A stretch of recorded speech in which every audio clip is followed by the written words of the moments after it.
Waalaikumsalam warahmatullahi wabarakatuh. Luar biasa menarik juga.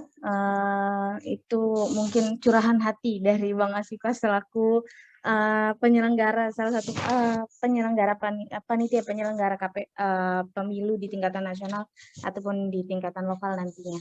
Untuk mempersingkat waktu, mungkin untuk pemateri ketiga, Bang Jamil Burhan selaku divisi advokasi dari CSIPP. Untuk waktu dan tempatnya saya persilahkan. Silakan, Bang.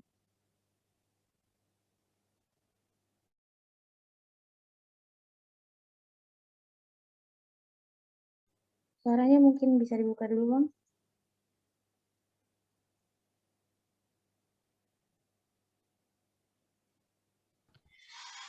Assalamualaikum warahmatullahi wabarakatuh. Terima kasih Ibu Moderator, semua narasumber, Mbak Viola dan Mas Aswika dan para peserta diskusi pada malam hari ini. Tentu pada diskusi ini tema yang diangkat menurut saya sangat menarik karena bagaimanapun isu tentang pemilu serentak itu sangat berkaitan dengan soal presidensial threshold, lalu kok soal kemudian kekosongan kekuasaan di separuh dari kabupaten kota dan juga mungkin provinsi yang akan akan habis masa jabatannya pada di 2022-2023. Nah, saya kira memang di luar itu juga ada soal isu tentang bagaimana hak konstitusional warga negara di dalam pemilu, ada juga soal bagaimana teknis prosedural pelaksanaan pilkada atau pemilu serentak, pemilihan presiden, DPR, dan seterusnya yang pada pemilu 2019 begitu banyak memakan korban dari sisi penyelenggara. Dan tentu memang saya setuju tadi bahwa seperti yang disampaikan bahwa persoalan pemilu serentak ini desainnya memang kalau kita lihat ada di pasal 22E ayat 2 Undang-Undang Dasar 45. Memang kalau kita lihat di pasal 22E ayat 2 itu memang pemilihan umum diselenggarakan secara serentak untuk memilih legislatif, ada kamar DPD, ada kamar DPR, dan di daerah tentu DPRD kabupaten maupun kota maupun provinsi, dan juga untuk pemilihan presiden wakil presiden. Nah, ini kemudian ditambah lagi dengan desain desain pemilu serentak ini diatur di pasal 201 ayat 8 Undang-Undang Pilkada. Nah, tentu memang keserentakan ini juga memang kalau kita lihat ya tidak lepas dari pendapat MK juga terkait dengan soal keserentakan itu di beberapa putusan, baik di putusan 14 2013 maupun 55 2019 yang tadi sudah disampaikan ada semacam guidance-nya begitu kepada Presiden maupun DPR untuk bagaimana keserentakan itu. Dan saya kira DPR sebenarnya sudah merespon keserentakan itu, KPU sudah merespon itu dengan membuat beberapa simulasi yang barangkali banyak beredar. Nah, tentu memang kalau kita lihat dari sisi norma saja, menurut saya memang tidak ada persoalan di pemilu serentak itu kalau dari sisi norma, karena karena di putusan terakhir MK 48 2019 yang kami ajukan untuk soal Bawaslu, Undang-Undang Pilkada itu memang dikatakan bahwa rezim pilkada dan pemilu itu sudah nggak relevan. Pasal 18 Undang-Undang Dasar maupun pasal 22E itu sudah nggak relevan membagi membagi pemilu dan pilkada itu rezimnya berbeda. Nah, ketika kemudian norma itu diturun di Undang-Undang Pemilu, di Undang-Undang 7 2017, lalu kemudian ada putusan MK 14 2013 maupun di pasal 5 di putusan MK 55 2019, kemudian di Undang-Undang Pilkada itu kemudian di pasal 201 ayat 8 itu kemudian keserentakan pemilu itu menemukan momentumnya. Nah, tentu kalau kita evaluasi pilkada sebelumnya dan juga kemudian Pilpres dan juga Pileg waktu itu yang bersamaan 2019, memang problem besar di kita itu bukan hanya dari sisi penyelenggara tadi yang sudah mungkin disampaikan juga oleh Mbak Vio dan juga Pak Aswika, tetapi problem besarnya juga itu adalah bagaimana sebenarnya keikutsertaan atau kepesertaan kepemiluan kita itu pada misalkan terutama pada pemilihan presiden. Nah, kepesertaan dalam Pilpres ini menurut saya, kalaupun kemudian dilaksanakan serentak di 2024, tetapi dengan presidensial threshold yang masih kokoh di di Undang-Undang Pemilu di 7 2017 itu masih kokoh dan MK tidak mau bergeser, seperti di putusan terakhir yang diajukan oleh Rizal Ramli. Kami juga sebenarnya pernah menjadi kuasa hukum pada waktu itu dengan teman-teman NGO. Kami juga selalu sebagai kuasa hukum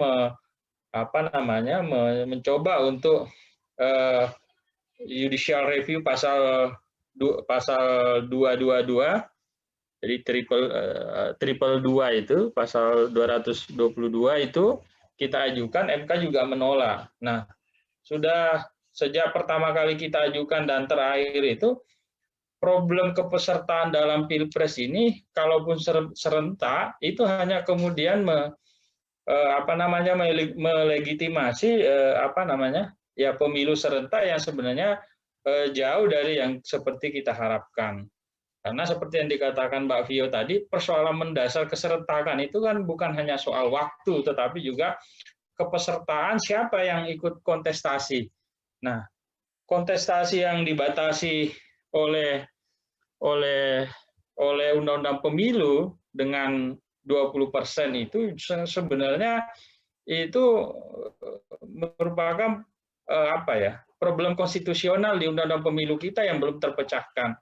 MK yang sebenarnya kalau kita lihat itu kan menurut saya sebenarnya itu coba tidak mau membuka ruang diskusi yang lebih besar terhadap pasal 222 itu, terhadap pasal 6A Undang-Undang Dasar 45, karena saya yakin kalau itu coba dibuka ruang diskusinya, tidak memberi argumentasi bahwa itu merupakan kebijakan politik di DPR, maka ya menurut saya tidak ada pilihan MK untuk tidak membuka ruang itu.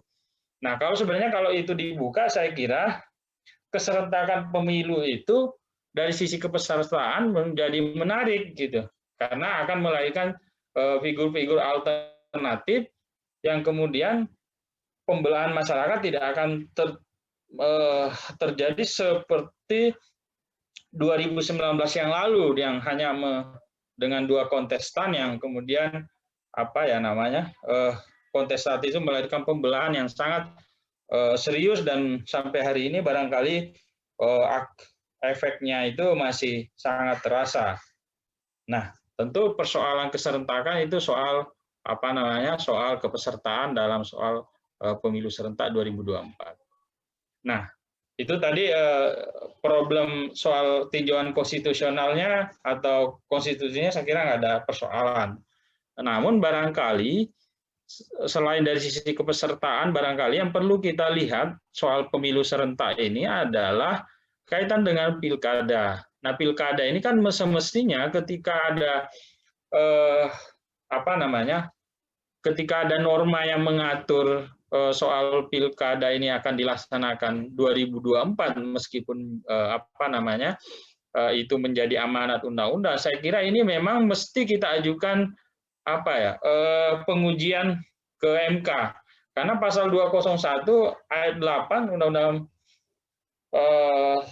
pilkada ini saya kira apa ya menimbulkan begitu banyak ekses negatif dalam sistem pemerintahan daerah.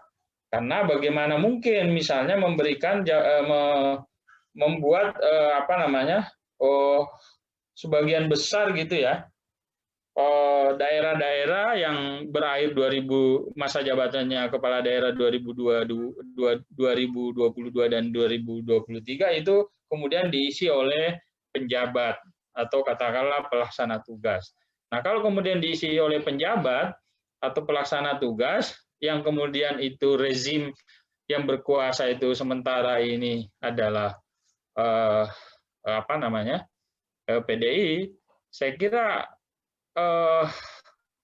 kemudian orang tidak akan begitu mudah percaya bahwa penunjukan nanti itu tidak berbasis pada melihat pijakan bahwa dia punya semacam kedekatan politik dengan misalnya dengan partai tertentu. Nah, saya kira ini menurut saya mesti kita bawa ke MK untuk kita uji soal keserentakan untuk pilkada. Dan tentu memang kita barangkali termasuk tidak setuju bahwa kepala daerah yang kemudian misalnya menjabat ketika masa jabatannya berakhir itu kemudian harus diisi orang-orang yang tidak rekrutmennya tidak dilakukan secara terbuka seperti pemilu atau harus pengisiannya harus melalui pemilu atau pilkada. Dan ini saya kira menurut saya memang kalau ini diajukan ke MK, saya kira peluangnya besar untuk dihapus dan kembali lagi ke pilkada secara normal yang mungkin barangkali ya 3 tahap. Ada pilkada 2021 yang sudah selesai 9 Desember 2020, lalu 2022 dan 2023. Nah, 3 tahapan atau 3 kali pilkada dalam 5 tahun ini saya kira tidak ada persoalan konstitusional secara kalau kita melihat di pasal 22E Undang-Undang 45 maupun di putusan-putusan MK maupun juga dari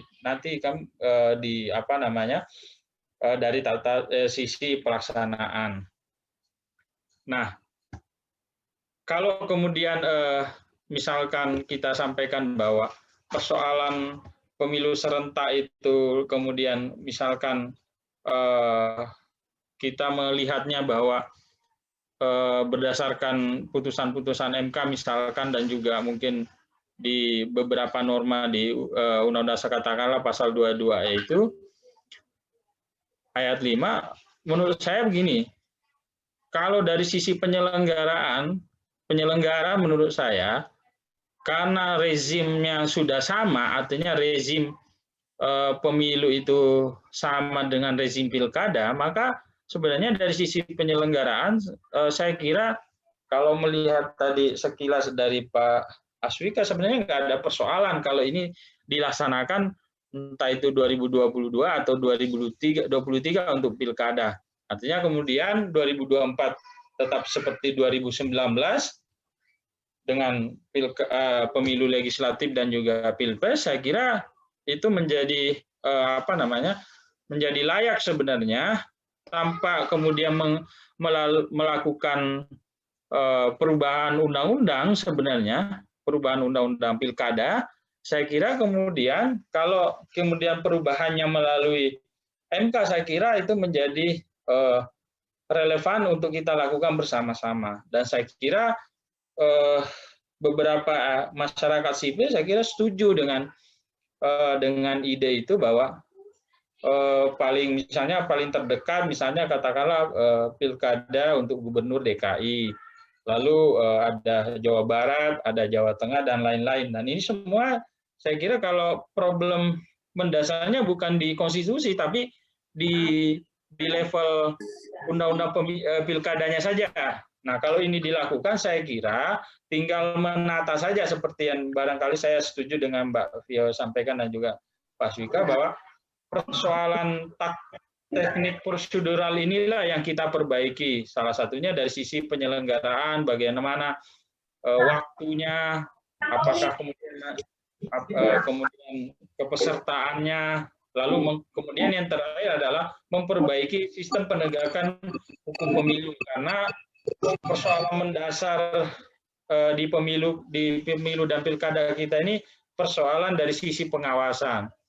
Karena kontestasi itu ternyata tidak hanya melawan peserta, tetapi juga melawan petahana. Nah, ini saya kira penyalahgunaan wewenang di Pilkada 2020 kemarin itu luar biasa dahsyat gitu. Luar biasa masif, tetapi MK ya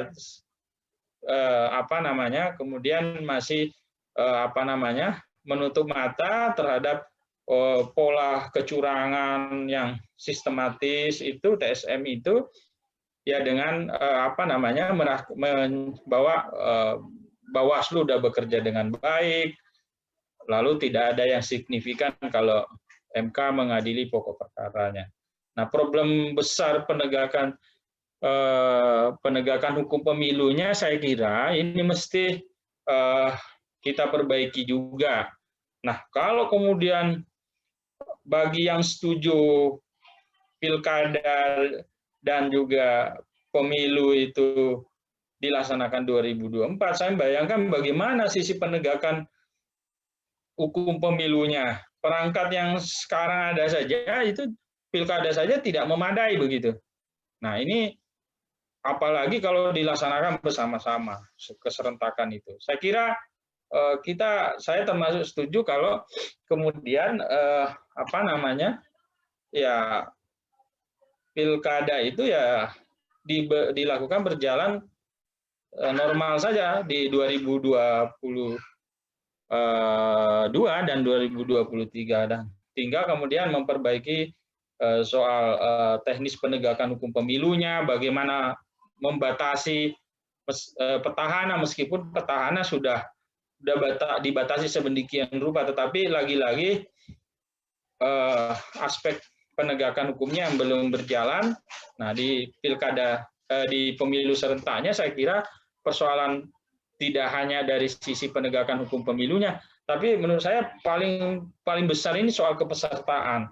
Karena kepesertaan ini menurut saya hal luar biasa gitu.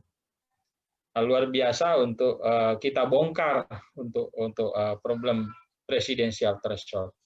Itu mungkin kepada Bapak Ibu sekalian yang bisa saya sampaikan. Kurang lebihnya mungkin bisa kita lanjutkan dalam sesi tanya jawab. Terima kasih. Assalamualaikum warahmatullahi wabarakatuh. Waalaikumsalam warahmatullahi wabarakatuh. Luar biasa sekali. Saya sangat senang untuk ketiga pemateri, baik Bang Jamil, Bang Aswika maupun Mbak Viola, pemaparannya sangat luar biasa dan sangat mudah untuk dimengerti. Memang sih, kalau kita bicara tentang pelaksanaan pemilu serentak ya Bang, yang di 2024 nanti, takutnya memang ada permasalahan yang saya lebih pikir ini permasalahan tentang sensitivitas yang timbul di masyarakat. Kemarin aja kita lihat di penyelenggaraan pemilu 2019, efeknya bisa sangat panjang hingga saat ini untuk pembagian kelompok-kelompok mana yang ikut mana. Mungkin itu yang menurut saya harus lebih dikonsentrasikan. Iya, untuk teman-teman atau kawan-kawan peserta diskusi publik hari ini, kalau ada yang mau dipertanyakan ataupun didiskusikan lebih lanjut dengan para pemateri, monggo dipersilahkan. Ini kebetulan ada Bang Yusef juga perwakilan dari Perludem ya. Monggo, Mas, Mbak, atau kawan-kawan dari CSIPP sendiri. Kebetulan ada Pak Direktur juga, Mas Lukman. Ya, mungkin saya ingin mengajukan pertanyaan. Monggo, Mas Ikhwan. Ya. Mungkin videonya bisa dinyalakan, Mas Ikhwan, biar kita bisa saling kenal gitu. Monggo, ya, Mas. terima kasih. Tadi Assalamualaikum warahmatullahi wabarakatuh. Selamat malam para pembicara dan teman-teman para peserta Zoom. Asvika, sudah lama kita nggak ketemu ini. Alhamdulillah bisa ketemu pada malam hari ini juga. Ya, jadi ini mungkin saya ya ingin sharing begitu ya terkait dengan tadi para pembicara kan mengatakan bahwa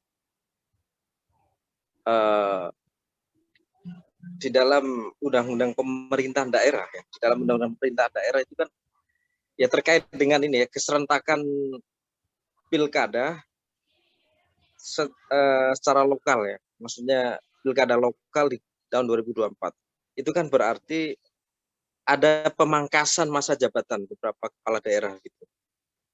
Yang kalau yang pemilihan 2020 ini kan masa jabatannya itu hanya 4 tahun begitu. Nah berarti ada kemudian dan juga kemudian ada beberapa daerah di tahun 2022 dan 2023 yang seharusnya melakukan pilkada lalu kemudian harus ikhlas untuk atau mengikhlaskan diri tidak melakukan pilkada gitu di tahun 2002 2003 2023 gitu. 2022 2023. Nah, sementara kalau kita melihat di dalam undang-undang pemerintah daerah undang-undang 23 tahun 2014 kalau nggak salah ya, mungkin ini apa namanya bisa dikoreksi kalau salah. Di pasal 60 kan jelas menyatakan bahwa kepala daerah itu menjabat selama 5 tahun. Di dalam undang-undang pemilu kada juga saya kira pemilihan umum kepala daerah dilaksanakan selama 5 tahun. Nah, sementara kemudian di tahun 2024 itu pilkada kita kan ada yang tidak sampai 5 tahun gitu. Nah, sementara undang-undang dasar kita kan mengatakan bahwa salah satu asas yang ada dalam undang-undang dasar kita kan tentang asas kepastian hukum. Nah, kita melihat ada ketentuan undang-undang pemerintahan daerah yang mengatakan 5 tahun. Sementara ada undang-undang pemilihan kepala daerah yang mengatakan tidak sampai 5 tahun. Walaupun pasal yang di atasnya lagi mengatakan masa jabatan 5 tahun. Nah, ini yang ingin saya tanyakan adalah apakah norma yang demikian itu bisa dikatakan sebagai norma yang bertentangan dengan asas kepastian hukum? Karena ada norma yang mengatakan 5 tahun. Walaupun kadang-kadang MK ini kan ya punya banyak perspektif soal tafsir konstitusi ini kan. Kalau misalnya ada terkadang MK juga ketika menghadapi keadaan-keadaan yang khusus mengatakan bahwa pelaksanaan hak konstitusional itu bisa transisional gitu. Nah, apakah itu, nah maksud saya adalah yang ingin saya tanyakan adalah apakah ketidaksinkronan antar berbagai peraturan undang-undang ini bisa dikatakan bahwa ini pelanggaran terhadap konstitusi, atau ini merupakan pelaksanaan dari konstitusi secara transisional gitu, di mana tujuan daripada pemilu kada serentak 2024 itu kan ingin menyerentakkan seluruh pilkada di Indonesia ini di dalam satu tahun politik begitu, tahun 2024. Nah, yang ingin saya tanyakan adalah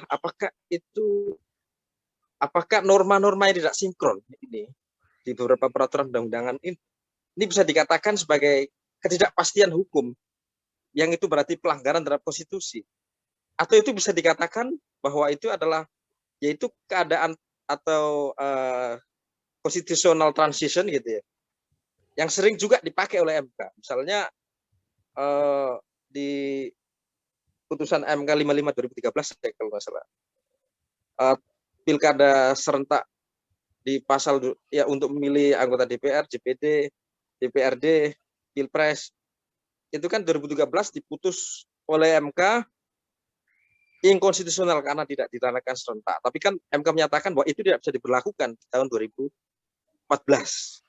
karena sudah mulai ini, sehingga ini kan kemudian transisional. Nah, yang ingin saya tanyakan adalah, nah apakah keserentakan pemilu lokal ini bertentangan, norma-normanya yang tidak sinkron itu bertentangan dengan ketentuan Undang-Undang Dasar, atau itu merupakan pelaksanaan konstitusi secara transisional itu ya. Mungkin itu saja dari saya. Assalamualaikum warahmatullahi wabarakatuh. Waalaikumsalam warahmatullahi wabarakatuh. Iya, mungkin dari Mbak Viola dulu ya. Mungkin ada tanggapan terkait pertanyaan dari Bang Ihwan. Silakan, Mbak. Baik, terima kasih Mbak. Terima kasih juga Pak Ihwan. Salam Pak, semoga sehat-sehat terus. Sosial Viola. Iya Pak.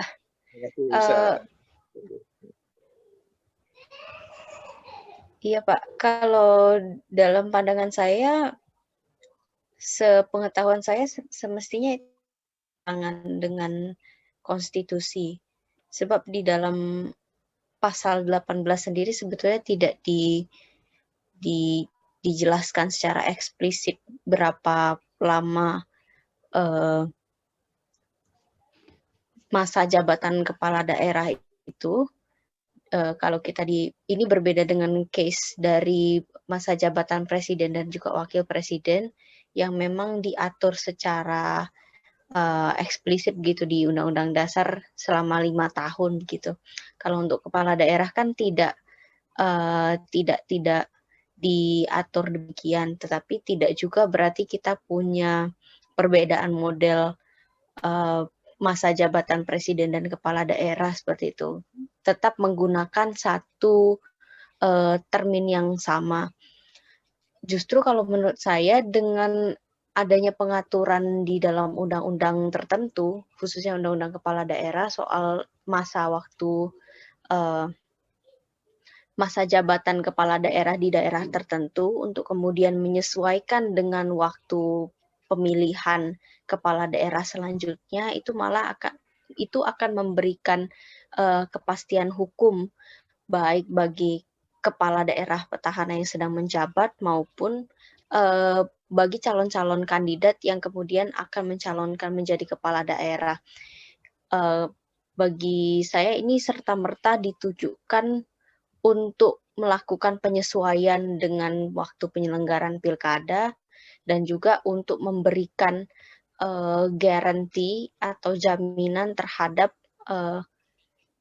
masa jabatan si kepala daerah yang bersangkutan. Mungkin demikian dari saya. Terima kasih, saya kembalikan kepada moderator. Ya, mungkin ada lagi Tambahan dari pemateri, Bang Asiko mungkin? Apa namanya sedikit ini ya apa namanya tadi yang disampaikan oleh Mbak Viola ya. Oh iya, Mas. Memang kalau terkait dengan masa jabatan kan memang dalam pasal 18 kan tidak diatur bahwa 5 tahun. Tapi ini kan ada, nah sebenarnya kita uji materi di MK itu kan salah satu yang bisa diuji kan mengenai aturan yang tidak pasti atau tidak pastian aturan. Satu sisi misalnya dalam undang Pemda kan mengatakan 5 tahun. Satu sisi undang-undang pemilihan misalnya ternyata dalam pelaksanaan tidak 5 tahun. Memang kalau masa jabatan itu kan tidak diatur dalam konstitusi, tapi itu adalah bisa kita katakan open legal policy. Tapi open legal policy kan tidak antar satu undang-undang dengan satu undang atau ketidakharmonisan itu. Ketidakharmonisan antara satu undang-undang dengan undang-undang yang lain itu kan menimbulkan bisa jadi juga berimplikasi terhadap ketidakpastian ketentuan yang mana yang diberlakukan. Nah, apakah itu gitu? Apa maksudnya adalah apakah itu bisa dijadikan sebagai batu uji apa namanya untuk menyatakan bahwa itu norma itu inkonstitusional karena tidak mencapai 5 tahun itu. Ya, terima kasih. Mbak Viola, tanggapannya Mbak.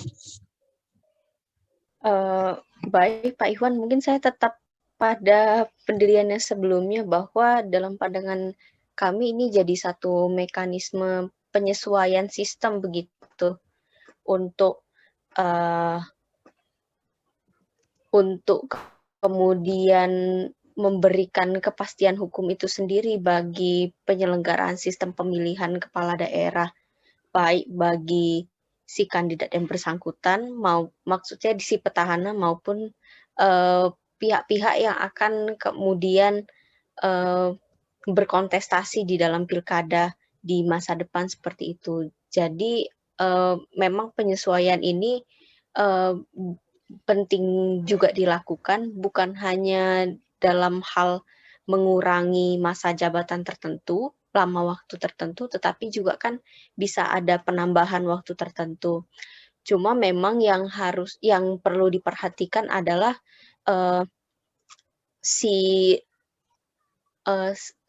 lama waktu gimana ya? Yang perlu diperhatikan itu adalah masa jabatan yang sudah masuk ke waktu yang mana, yang kemudian bisa diperpanjang atau kemudian bisa dipotong begitu. Misalnya kalau dia sudah masuk ke masa jabatan tahun keempat, apakah dia akan diperpanjang untuk menyesuaikan dengan pilkada selanjutnya, atau malah dia di-cut di tahun keempat itu, seperti itu. Jadi untuk memberikan kepastian itu, memang yang perlu dipertimbangkan juga adalah lama waktu masa jabatan ketika yang bersangkutan sedang menjabat, bukan sekedar main potong masa jabatannya aja. Dari saya mungkin seperti itu, Pak. Tapi mungkin dari Mas Jamil atau Pak Aswika ada pandangan lainnya. Terima kasih. Ya, dipersilakan untuk Bang Aswika ataupun Bang Jamil mungkin ada tanggapan, atau bisa juga dari Mas Usep selaku perwakilan dari Perludem. Bang Aswika mau memberikan tanggapan dulu? Ya, terima kasih Mbak Moderator. Selamat malam Bang Ivan. Lama nggak ketemu. Pakai kopiah terlihat makin bijak kelihatannya ini.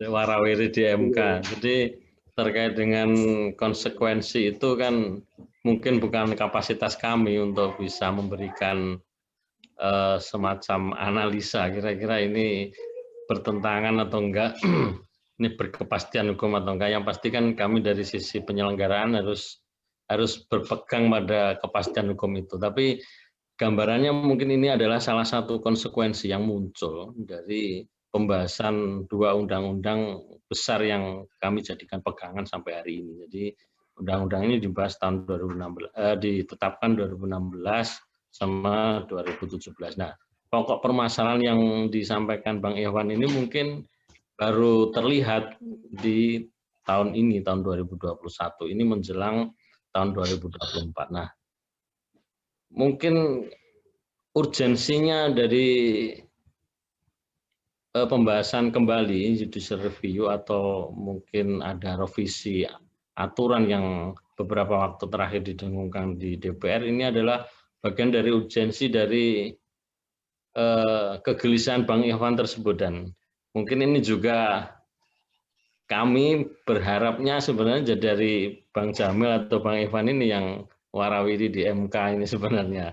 Jadi apapun sebenarnya konsekuensi yang harus kami laksanakan amanat dari segala regulasi yang ada, tentu kami selaku penyelenggara juga harus siap dengan perubahan-perubahan tersebut apapun kondisinya. Seperti itu mungkin. Jadi terkait dengan analisa ataupun bagaimana berkepastian hukum tidaknya, yang pasti sejauh ini kami saya terutama di dalam kapasitas sebagai penyelenggara, kapasitasnya mungkin sebatas menyelenggarakan apa yang sudah ditetapkan dari regulasi tersebut. Nah, berkaitan dengan masa jabatan dan sebagainya itu mungkin sudah ranah yang berbeda untuk kami sikapi, dan tentunya mungkin saya juga akan keliru misalkan akan berkomentar terkait dengan kondisi tersebut. Mungkin itu Mbak Moderator, terima kasih. Mohon maaf Bang Iwan, misalkan kurang mencukupi.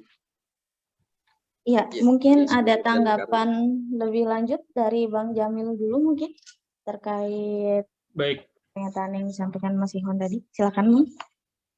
Baik, terima kasih. Soal ini, eksistensi pasal 60 Undang-Undang Pemerintahan Daerah ya. Memang kalau kita baca di pasal 60 normanya memang mengatakan demikian. Jadi 5 tahun itu sejak pelantikan. Jadi hitungannya sejak 5 tahun sejak pelantikan dan dapat dipilih kembali dalam masa jabatan yang sama untuk 1 kali masa jabatan. Saya kira memang pasal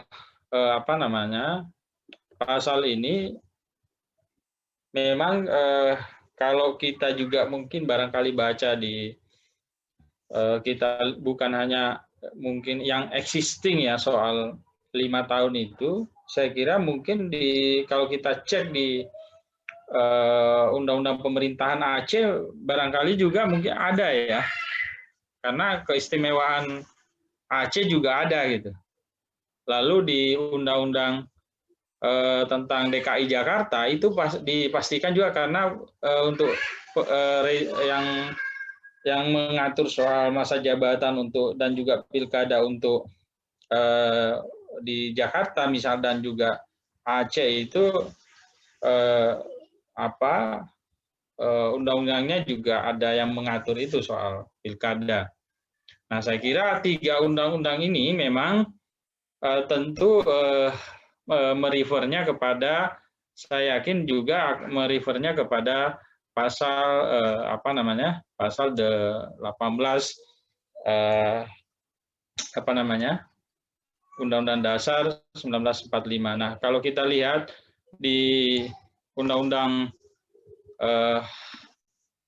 Dasar di bab 6 tentang pemerintahan daerah itu kan bunyinya itu kan di pasal 18 itu kan di ayat 4-nya itu kan gubernur, bupati, wali kota, jadi kepala daerah itu dipilih secara demokratis. Nah, frasa secara demokratis ini saya kira memang siklusnya ya terkait dengan masa jabatan yang mungkin presiden, wakil presiden, lalu legislatif itu 5 tahun, lalu kenapa kemudian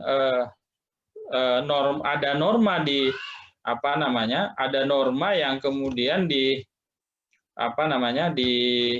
undang-undang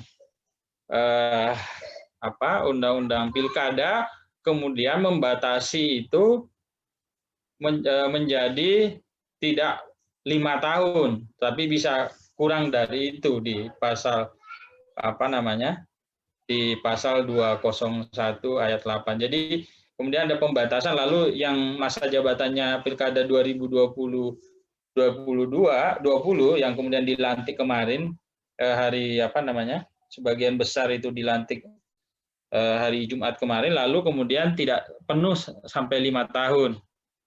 Lalu kemudian frasa dipilih demokratis itu kan bisa saja kita maknai sama dengan di pasal 22E ayat 2 gitu, ayat 1, bahwa pasal 22E ayat 1 itu kan pemilihan umum dilaksanakan secara langsung umum dan adil setiap 5 tahun sekali. Nah, rezim pemilihan umum ini kan MK sudah menyatakan tidak ada tidak ada perbedaan begitu ya antara rezim pemilu dan rezim pilkada. Dan saya kira kalau kemudian saya setuju bahwa kalau pendekatannya adalah pendekatan negara hukum, lalu kemudian pendekatannya adalah asas soal kepastian hukum di dalam di dalam pasal 27 ayat 1 Undang-Undang Dasar 45, saya kira tentu juga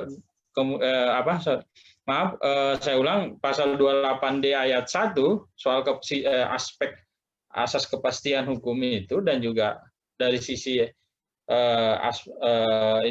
kita sebagai Indonesia sebagai negara hukum pasal 1 ayat 3, saya kira kalau kemudian norma itu lalu kita kemudian bawa ke MK, saya kira memang konflik bisa saja kemudian kita anggap bahwa pasal pasal 201 ayat 8 itu yang kemudian bahwa pilkada harus dilaksanakan November 2024 itu ya bisa saja kemudian MK memberikan putusan bahwa ini norma ini tidak hanya konflik bertentangan dengan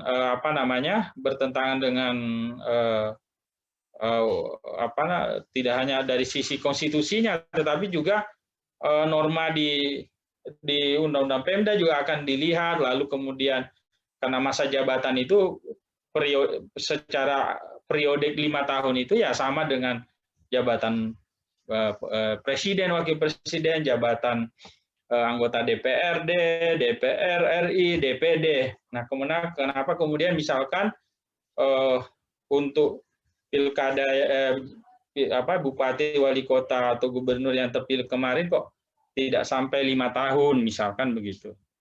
Dan kenapa kemudian juga dari sisi saya kira dari sisi dari sisi norma saja saya kira juga nggak ada persoalan kalau kemudian pilkada itu dilaksanakan 2022 dan 23, karena di pasal 201 ayat 8 Undang-Undang Pilkada itu saya kira juga bukan meskipun norma itu kalau kita baca itu memang harus dilaksanakan November 2024, artinya serentak dengan pemilu presiden dan wakil presiden juga DPR RI, pemilu legislatif, tetapi saya kira masih ada peluang gitu ya secara konstitusional norma ini diuji, karena saya kira ini banyak norma di Undang-Undang Dasar yang bisa kita jadikan batu uji untuk men-challenge pasal 201 ayat 8 ini. Saya kira itu pendapat dari saya, dan saya kira memang tugas kita kalau dari sisi masyarakat sipil saya kira juga banyak yang tidak setuju dengan soal itu, karena banyak hal yang artinya banyak hal yang perlu direvisi, perlu dilakukan, termasuk soal tadi sudah soal kepesertaan, soal penegakan hukum pemilunya. Dan saya kira kalau kemudian ini dibawa ke MK, saya kira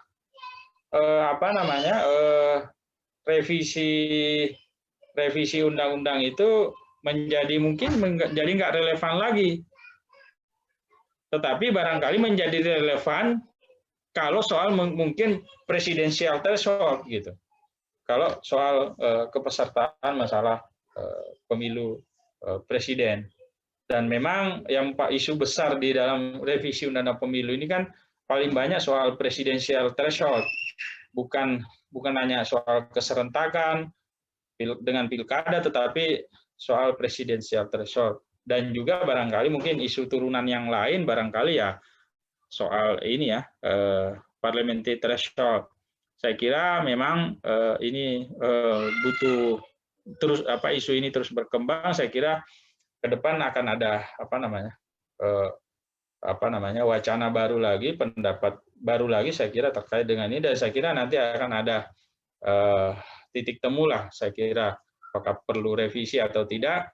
Yang pasti Pilkada 2022, 2003, saya kira 2023 pun kalau kemudian norma 201 ayat 8 ini dihapus, saya kira itu tidak ada benturan konstitusionalnya di Undang-Undang Dasar. Itu mungkin Bu Moderator. Terima kasih. Terima kasih Bang Jamil. Mas Ikhwan, apa ada tanggapan lagi Mas? Kalau tidak ada mungkin Cara cukup.